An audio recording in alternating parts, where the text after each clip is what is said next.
All right, so for the last talk of the day, Chris and I are going to talk about Apple's attempts to solve persistence. So my name is Patrick Wardle. I hope you know who I am by now. But today I'm super stoked to be presenting with Chris, who is a senior security researcher at Kanji and does all sorts of really neat macOS security. And we were kind of doing similar research. As we'll see, Chris was doing all the hard part. And so I said, we should do a joint talk and really present a lot of neat stuff together. Now, what we're going to be talking about today is Apple's background task management, which is largely new and expanded in recent versions of macOS. And though, yes, that will be the focus of this talk, you will also see we'll dive into topics like reverse engineering, malware detection, macOS internals, and more. So we're going to start by looking at the internals of this new subsystem, and I'm going to hand that off to Chris to talk about that. And then I'm going to follow up by talking about how we can develop tools to detect persistent malware using some of the research that Chris has done. And then finally, how, unfortunately, the way Apple has currently implemented it, it's maybe not as robust as it could be. Now, you might be wondering, what is background task management, or BTM, in the first place? Basically, it's the governance of persistent items. And in the context of this presentation, persistent items are items that have installed themselves so that they are automatically restarted whenever the operating system reboots or the user relogs in. And as we'll see, a lot of malware does this as a way to maintain access to the system. So it's very important that, one, Apple is now kind of governing these items, and two, that we can then write very powerful security tools for that. So there's three main components, at least, that are visible to the user. Now, when an item persists on macOS, there will be an alert informing the user that something has just persisted. This is good. Imagine the user opens a Word document that's infected with macros or some exploit. Okay, if that drops a persistent component, the user will now be alerted. We'll dive into this a little bit more too, but using endpoint security, there's now a new message that is broadcast that security tools can listen for and programmatically detect that something has been persisted. And then finally, there's now a new UI where users can see everything that is persistently installed. And you might be wondering, who cares? Well, we do. First, as defenders, we now have the ability to write very powerful tools that can perhaps piggyback or be built on top of BTM to detect persistent malware. And you can also imagine hackers are probably not stoked about this new security feature, because now their persistently installed malware may generate alerts that the user can notice, thus uncovering the infection. So now I'm going to hand it off to Chris, who's going to talk about reverse engineering BTM and detail the internals of this new subsystem. Yeah, woo! All right. Is this on? Yeah, cool. Let's get into the internals. So we're going to be focusing on two main binaries here. We have the daemon and we have the agent. We're just going to dive in. There's a lot to cover. It's a big topic. Okay. So background task management D. It's a long name. This is an example unified log event, and this is just showing a registered launch item. So for example, legitimate software or malware, they may put an item or they put a plist inside of, for example, the launch agents directory for the user. This is an event, and background task management D is in charge of registering this item. So let's get into that. So how does it do it? Well, one of the methods that are called here, create item record. I'm showing a bunch of assembly, but there's some very interesting properties that are listed here, like the type, the identifier, the UUID, and we'll see this in later slides. And this is how the item record is created by background task management D. And these right here are the properties for the item record class. And this matches what we saw in the previous slide, just showing more details about different properties for background task management D. It's a lot of stuff. Okay, so how does background task management D know that something is in one of these directories? So it uses FS events observer. So there are two specific methods here that are really interesting: init with URL and handle event with ID. And so it uses FS events, and it creates these delegates for several different events that would alert background task BTMD of an event that's occurred. So we see did add file with URL, did remove file, did rename file, did change file, did remove root. And this spawns background task management D it's been now made aware of this event that's changed, and then it goes and does what it needs to do. So where are these items stored? Now, Patrick's gonna talk a little bit more about the database itself or the binary plist itself, but we can see here, it called to a method store name for database version, and it's referencing the string that is loaded, the string with format background items -v, and it's a digit.btm. And something that's interesting is that this number actually changes between versions. Something I found out when I made a mistake looking at the wrong thing. Awesome. So something that we don't cover too much here are all of the XPC communications that happen between different binaries related to background task management D. I know Patrick talked about, for example, SMD, the XPC in the Black Hat talk. We don't cover that here, but I just wanted to show an example of different listeners that are set up by background task management D, and one is really interesting, which is the BTM service.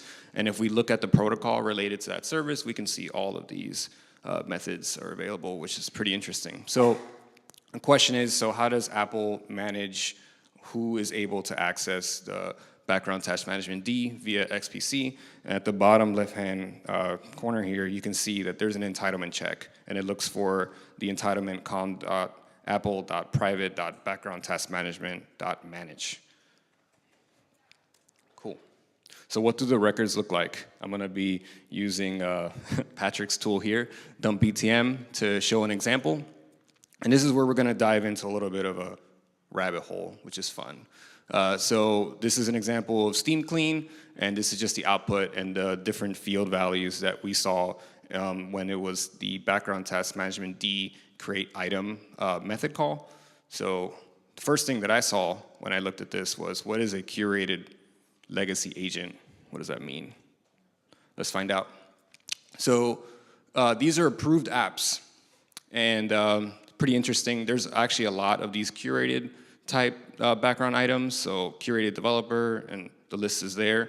And what I found within the bundle was a call to bundle with identifier for the identifier of the background task management D, the folder which it's in, and then it's basically querying the attributions.plist file. So that's inside of the resources directory for the bundle. So what's inside there? These are approved apps, and it's like information that for some reason are allowed. And the funny thing about this, and this probably happens to a lot of researchers, spending a few days figuring out how this works, well, I looked up attributions.plist and Apple mentions it. But now we know what curated items are. Okay, so MDM. What about managed items? This is another thing that I saw. There's actually a lot of these as well, and they all have specific values associated to them. And there are two specific unified log events that I think are very interesting to talk about. And that is the process BTM profile service, which is calling something called cp install payload. And then we see background task management D doing something related to matching a rule. So what are those things? This is an example of a profile that is installed via MDM and what that looks like and the process all around that setup for the MDM profile and then the output of that. The biggest thing here, there's a lot of words on this slide, are to correlate between the profile UUID and the payload UUID. So if we go to the next slide, there's a lot here. So first you get the configuration profile installation via MDM, then that calls BTM profile service, which then does that CP install payload profile, existing profile, actions error, objective C. And so that actually has another very interesting function that I don't put here, that's a very good opportunity for research. It validates the profile, makes sure that it's fine and it's legit and by MDM, and then it passes that information over to background task management D, and what background task management D does, it checks MDM rules for record. And there's specific types of rules that are set up that it looks for. So the bundle identifier prefix, and so on. So it basically makes sure that whatever it was set up by the profile, if there's an item that matches one of these rules, it sets it as a managed item. And that managed item now cannot be toggled by the user. That's how you stop the user from being able to toggle between allowing an item or not. And that's an MDM function. Cool. So now there's a little portion here about notifications themselves. So background task management agent is the agent in charge of notifications. And there's some events here, unified log events related to background task management agent. We can see the posting advisory, which is really interesting. You can actually see these events in there, and that matches the wording of the actual notifications that a user will see when a new background item is added. So how does this work?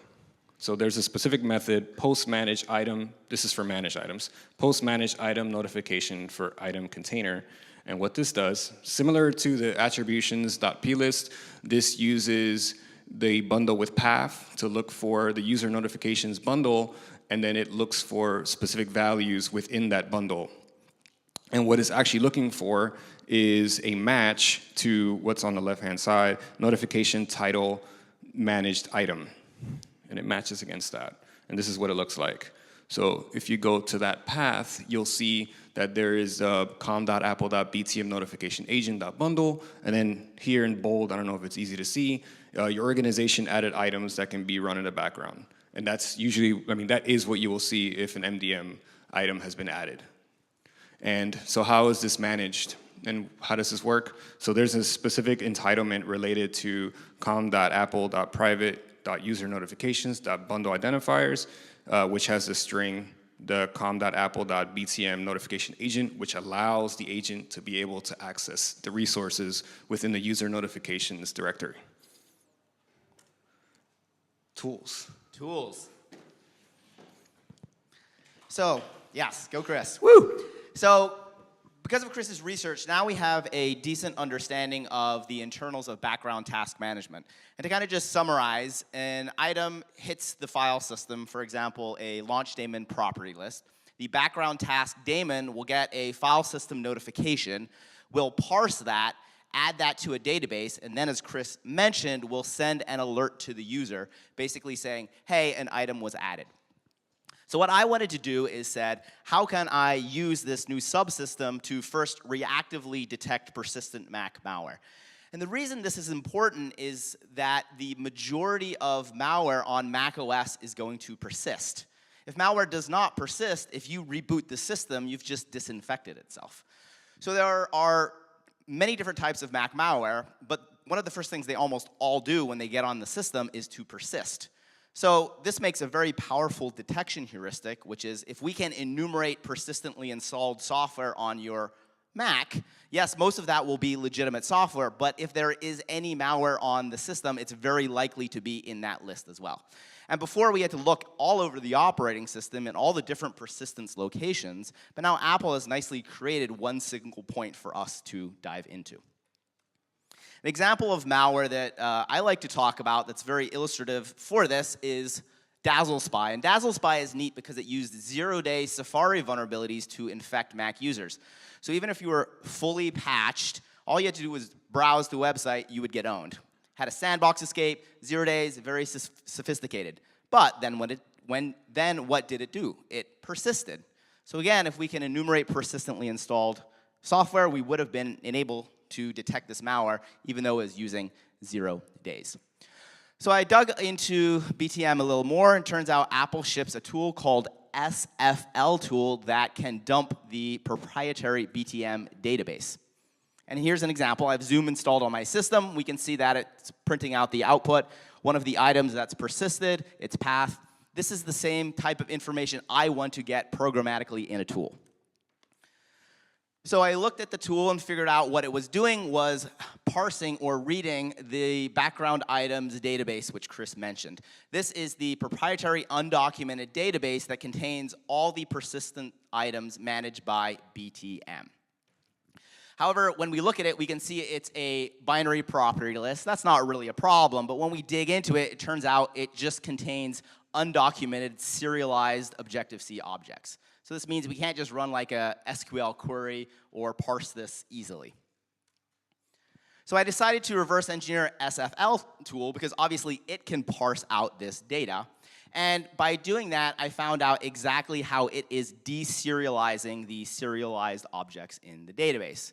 So then I just copied this same approach and created a tool called BTM dumper that can do essentially the same thing as SFL tool, but programmatically in my own tool. So it very simply reads the contents of the database. You're going to need full disk access to do that, but any security tool is probably going to have this anyways. Once you have that, it invokes the Objective-C APIs in the same manner that SFL tool does, and simply unserialize the objects by decoding them. I created this as a library, so then you can simply link this into your own tool, and in a few lines of code, you can either programmatically dump the database to standard out, or better yet, parse it into a dictionary. It's open source, available on GitHub. So now when we run this, this mimics the output of SFL tool, but again, using the direct APIs and in our own code programmatically. So this is great because what we can now do is we can integrate this into our own security tools. So one of my tools is called Knock Knock. It tells you who's there. It basically looks for persistently installed software, including likely any malware. And before, it was doing this all manually, but now I can link in my new dump BTM library, and it will now enumerate any persistently installed software, which on a system that has Dazzle Spy installed, it will now detect and alert you about this fact. Now, that's all well and good, but that's kind of reactive, right? You can run that on a system, and it'll tell you, who's there if anything's infected. But I also wanted to provide real-time protection and basically detect when anything went to persist. So I looked more at the background task management subsystem, talked to Chris, and it turns out that the background task management daemon will actually broadcast an endpoint security notification anytime it detects a persistent object being installed on the system. And Apple kind of documents this as well, knowing that BTM is generating and broadcasting these endpoint security events. We can go read more about it. And we're interested specifically in the ES event type notify BTM launch item add. So diagrammatically, what happens? Something persists. This could be legitimate software. It could be Dazzle Spy. Who knows? This is picked up by the BTM subsystem, as Chris talked about. It will be added to the BTM database. And then most importantly here, this will broadcast a endpoint security message that if we are listening for, we will receive and essentially then get notification, hey, something was just persisted. So just digging into that a little more, as I showed you, this is kind of the same slide, but these are the type of events. For example, if something goes into the launch daemon directory, our endpoint security client will get this notification. So what we can do is we can create an endpoint security client. There's a lot of code out there to do that. I'm not going to dig into that. The key is, though, we register for that endpoint security notification, the new one, the BTM launch item add. And then when we run that, if something persists, we will see that we detect it, for example, Dazzle Spy in our own code, and also, yes, there will be that system alert as well. So this just shows that when that system alert is generated, there's also an endpoint security event that we can programmatically get. So now, very easily, you can see that you would likely push this into your security product, your EDR product, and now, thanks to Apple's new endpoint security events in the BTM subsystem, you get notification anytime something persists, which is a really good, very powerful detection heuristic that can really help us fight malware. Now, I want to talk and end by talking about how we can, for better or worse, break the background task management subsystem. Because at this point, you might be thinking, this is awesome, right? macOS is now telling us when something persists. It's alerting the users. Well and good. And so, unfortunately, a lot of times when Apple releases security mechanisms, they are in theory, pretty good, but if you look at the implementations, there's often a lot to be left to be desired. I mentioned hackers are probably not stoked on background task management because it's going to alert the users when their malware persists. Also, as we just saw, this is going to generate an endpoint security message. So if any security tools are running on the system, it will now alert and detect that malware as well. So the question is, can hackers both subvert that message that's sent to the user and also prevent or block somehow that endpoint security message being delivered? In other ways, how do hackers still persist in a way that's undetectable? And one thing that's important to note, both of these are unrelated in the sense that the alert and the endpoint security messages are separate. So if you suppress the alert, the message will still go out. If you block the message, the alert will still go out. So what we're going to need is two different attacks. So the first attack is like laughably silly, but works very well. So the SFL tool I mentioned contains a reset DB command. And the idea, I guess, is if somehow the database gets corrupted, you can run this command. And in theory, it's supposed to trigger a rebuild of all the persistent items. The problem is, when you execute it, it resets the database and puts the background task management daemon in a funky state until the system is rebooted. And until the system is rebooted, you can persist any event. And for reasons I don't quite understand yet, the system decides that it does not need to alert the user. And we can see this in the logs after we reset the database. If we install a persistent item, there is a log message that said, should post advisory, which Chris mentioned, but here we can see that it's sent false. This means the operating system, BTM subsystem, says, I don't need to tell the user about this. I don't know why, but this works. One thing, though, it requires root permissions to execute this command. So I wanted to keep looking and say, is there an attack we can find where we suppress the message that is displayed to the user that does not require root privileges? And it turns out there's a very trivial way to do this. So Chris mentioned the background task daemon will detect something is persisted. It will then send an XPC message to the background task management agent, which is responsible for showing the actual notification to the user that something is persisted. Well, the BTM agent is running with normal user permissions. It has to be because it needs to be running in the desktop session to show that alert. Since it's running with user permissions, that means we as unauthorized malware can essentially interact with it, right? We don't need special permissions. And one of the things we can do is we can send a signal to it to tell it to go to sleep. And it turns out when we send a message to it to go to sleep, when an item is then persisted, the BTM daemon will send the message to the agent, but it doesn't know that the agent is asleep. And since the agent is asleep, the message will not be then displayed to the user. Now, you might be wondering, why didn't you just kill the agent? Well, the problem is if the agent is dead, the daemon will restart it so that the message is displayed. So what we do is we put it to sleep, persist an item, and then once the item is persisted, we actually kill the agent. If we allowed it to come back, wake up, the message would actually be shown because it's queued up waiting for the agent. But if you put it to sleep, persist, and then kill, the message is never shown to the user. And you don't need any special permissions to do this.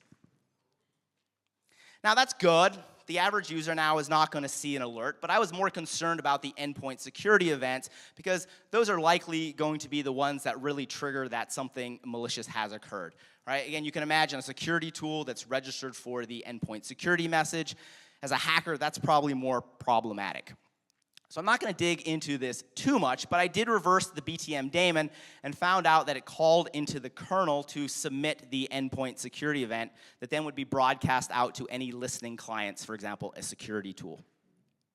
And in that reverse engineering process, I found a very subtle bug. And again, I'm not going to spend too much time diving into this, but it turns out that in certain scenarios, the code will call proc get executable vnode on a process, and if that blah, blah, blah. And what normally this is the name of the process that triggered the persistent event. So one of my tools is called oversight. It persists a login item legitimately. So debugging this code, we can see that the process is oversight, right? It's persisting itself. And then this gets propagated back out to the back to user mode, where the endpoint security client picks it up and prints out and says, hey, oversight just persisted something. So this is how it's supposed to work.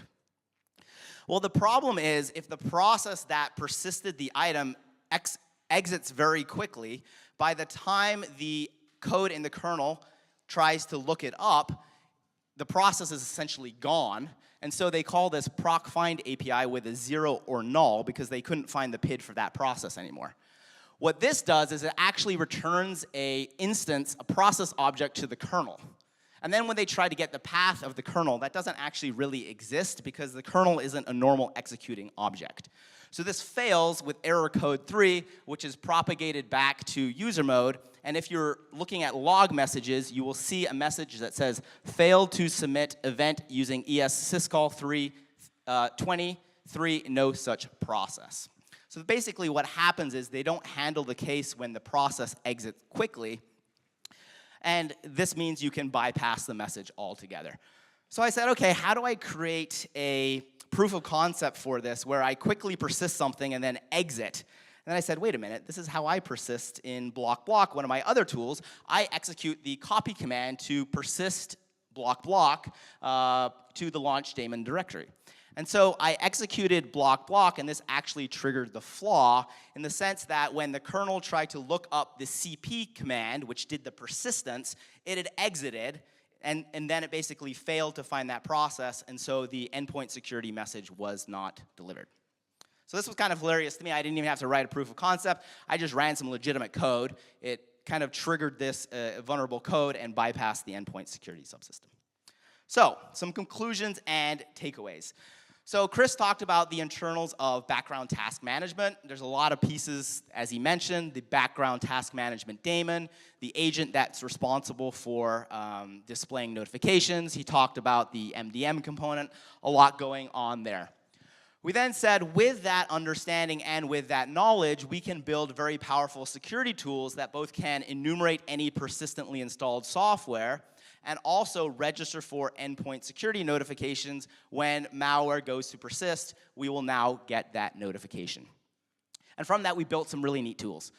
Unfortunately, though, we showed that though the idea of background task management is good, right? It seems like reasonable to alert users and security tools whenever something persists. Unfortunately, the way it's currently implemented in macOS is trivial to bypass. And this is actually rather problematic because the way it currently stands is users and security tools might buy into Apple's rhetoric that, hey, we provide this great new persistence monitoring security mechanism, where hackers look at it and see that there's a myriad of ways to bypass it and basically now can walk around it and still persistently install their malware, even though users and security tools naively think that they are being protected. And so that's why I think it's really important for individuals like us, researchers, to dive into it and point out the shortcomings so we understand both the strength and weaknesses of these security tools. So that is a wrap. We have 1 minute for questions. If not, Chris and I will be around, and you can come talk to us about BTM, stuff we really nerd out on.